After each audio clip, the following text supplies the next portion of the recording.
नमस्ते नमस्कार, मी प्रतीक्षा तुमचं प्रतीक्षाच ब्लॉगमध्ये खूप मनापासून स्वागत करते। आजचा दिवस तुम्हाला खूप छान आनंदात तुमच्या मनासारखा आणि तितकाच पॉझिटिव्ह जाऊ देत। सकाळपासून पाऊस सुरू आहे आमच्याकडे, खूप चांगली गोष्ट आहे, पाऊस येत आहे। आधीच खूप लेट झाला पाऊस आलेला, पण सुरू आहे आता। थोडा मध्ये खूप मोठा आला, तर थोडं थेंब थेंब थेंब थेंब येतोय। आणि प्रांशूचे पप्पा आलेत आज, कारण त्यांना राहवतच नाही। प्रांशूला 8 दिवसातून एकदा तरी, त्याला रोज तरी 2-3 वेळेस व्हिडिओ कॉल करून पाहतातच, बघतातच त्याला, पण त्यांना बघावं वाटतं त्यांना, त्यामुळे ते आलेत आता। सुट्ट्या होत्या, कसंही आजची रजा आहे वाटतं, शुक्रवार शनिवार रविवार सुट्टीच आहे, शुक्रवारी पण सुट्टीच आहे त्यामुळे। तर अंघोळ झाली आहे माझी, अंघोळ होऊन पण असा अवतार दिसतोय, कारण केस विंचरले नाही आहेत। आज आमच्या इशूला 3रा महिना कंप्लीट झाला आहे, त्यामुळे म्हटलं तिचं फोटोशूट करावं, आणि सहजच एकादशी पण आलेली आहे, त्यामुळे थोडीशी विठ्ठलाची थीम केली। ती थीम तुम्हाला दाखवतेच मी नंतर, काय केलं काय नाही ते। तर चल आता, रोज कशी अंघोळ घातल्या जितका वेळ पाळणा हलवला तितका वेळ झोपते, आणि मी इकडं तिकडं गेले अंघोळीला वगैरे, फरशी वगैरे पुसायला की लगेच उठून बसते। पण आज इतकं झोपली आहे ती मुद्दाम। आता मला तिला ड्रेस वगैरे घालून तयार करून तिचं फोटोशूट करायचं आहे, तरी झोपली ती। आता प्रांशू पप्पा आले त्याची की उठून गेला आहे, आता बाहेर घेऊन गेलेत त्याला।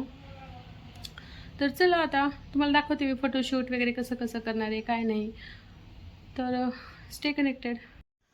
इकडे यायची देवपूजा झाली होती, एकादशी असल्यामुळे लवकर, आणि फराळीचं पण झालं होतं, साबुदाण्याची खिचडी आणि भगरीचा भात पण केले होते।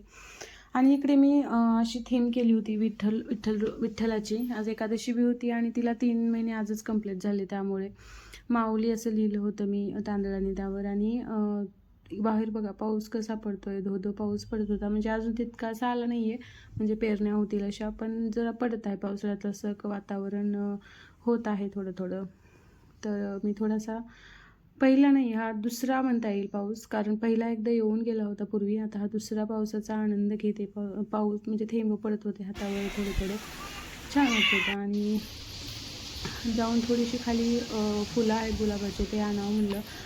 थोडेसे विठ्ठलाच्या मानेपोटी थोडासा हार वाटतो, त्यामुळे ते घालण्यासाठी, आणि मी टाकलं, बघू शकता तुम्ही, छान असं। आणि इशूला मी झोपेतच गंध लावले होते, तर तिनं काय नंतर लावू शकत नाही, तरी पण ते हलतच होती झोपेमध्ये पण। आणि नंतर प्रांशूचे पप्पा आले होते, ते इथे फराळ करत होते आल्या, आणि मग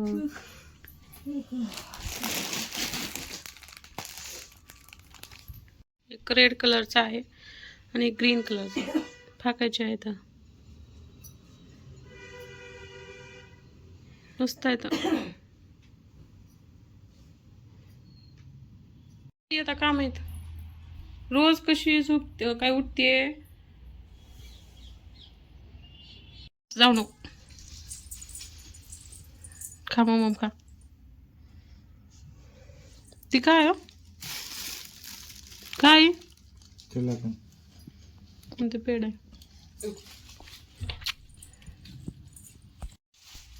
पेढे लय आवडतात, काजू कतले लय आवडतात करेल आता।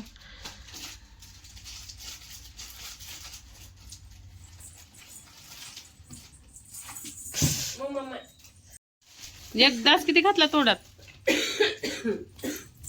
वाजवा की।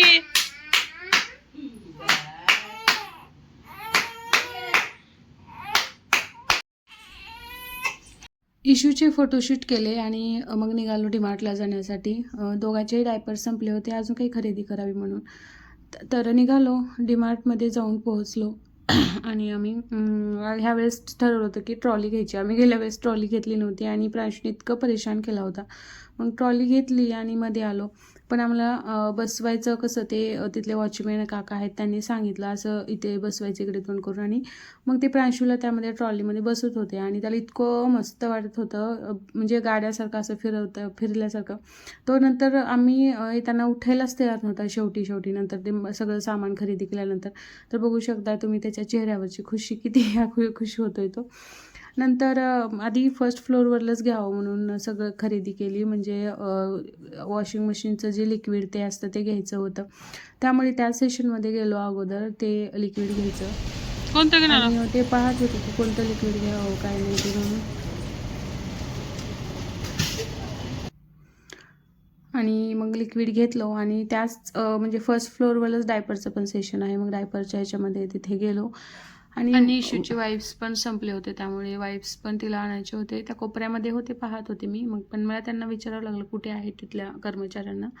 मग कुठे आम्हाला ते सापडले वाईप्स आणि मग ते पाहत आहेत. बघा, गणिताचा शिक्षक असल्याचा एक फायदा झाला. म्हणजे गणित करून पाहत होते की एक डायपर कितीला पडलं वगैरे असं.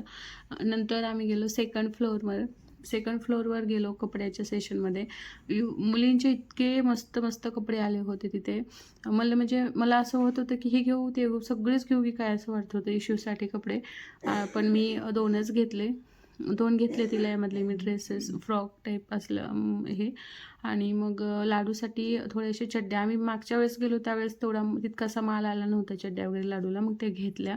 आणि बघा इथं प्रांशूचं गॉगल घालून चाललंय घालणं आणि सगळं सामान घेतलं आणि परत फर्स्ट फ्लोअरवर आलो बिल करण्यासाठी. लिफ्टवरही गेली होती, त्यामुळे इथं वेट करत थांबलो होतो लिफ्टची. आणि प्रांशू अजूनही उठायला काय तयार नव्हतं. त्याचे बघा कसे नखरे चालू आहेत. नंतर आलो फर्स्ट फ्लोअरमध्ये आणि बिल करण्यासाठी पण इतकी गर्दी होती तिथे. मग ते खेळण्याचं सेशन होतं, त्याच्यामध्ये थोडंसं खेळू दिलं आम्ही त्याला. एकही खेळणा घेतला नाही मग. पण गेल्या वेळेसचाच हे खूप आहेत. नंतर बिल केलं आणि मग वाटेमध्ये जाताना एक तंदुरी वडापाव म्हणून आहे. साधा वडापाव तर आपण सारखंच खातो, त्यामुळे ह्यावेळेस ट्राय करूयात म्हणलं. आता त्यांनी बिल करताय तिथे आणि प्रांशूचं चॉकलेट खाणं चालू आहे बिल करत करत. नंतर इथे तंदुरी वडापाव खाल्ला आणि घरी आलो. तर उद्या भेटूया. बाय.